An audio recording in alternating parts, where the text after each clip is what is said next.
G'day everyone, in this video I'm going to show you how to remove the automatic headlight adjuster motor, which is located here in an is200. This is the same procedure for is300 as well.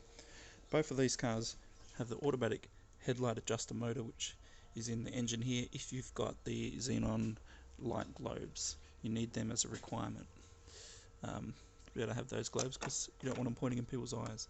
This is where the other motor is located on this side. Bit more tricky to get to on that side, so I'm just going to show you how to get to it from this side, because you can see it a lot easier. Okay, so you've got the motor.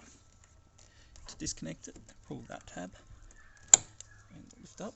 That is the control wires, which punch out about 10 volts in there. So if you did need to do any diagnostic testing, you can put your multimeter on the black line, the black cable up there, for the negative, and then try these other four for the positive, and you should get 10 volts roughly on each of those wires. Alright, so down here is the motor. To get that out, it's simply a twist and pull out action, but it does have a locking lug here in the plastic, so you use a screwdriver to pull that up. Don't snap it off, because it obviously needs it to fasten itself in. Now I've just recently bent that up with a screwdriver, so I might just be able to pull it down. There we go. But just lever that part up with a screwdriver, and then twist it, and you'll be alright. So it just comes out like that.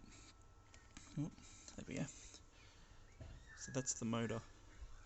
To put it back in, you just put it in on a 45-degree angle, wiggle it in, and clip it. Now that's as far as I've gone with mine, because mine stopped working, so I pulled it apart by undoing these 3 tabs and pulled this part of the plastic off the motor, and I could see the internals of it, and they were totally corroded and rusted up inside, so the whole thing is seized. I cleaned it out with WD-40, let it dry, wiped it out, but it's just too far gone and no longer functions, so I do need to find a replacement, but unfortunately parts are getting hard to find for this car, so it'll just have to do for now. Alright, hopefully that helps you get those motors out in the car. Both motors are exactly the same part model. Actually, I should show you that part model. Sorry about that. I guess this is just another way to watch me pull it out again. Here we go. That is the part model.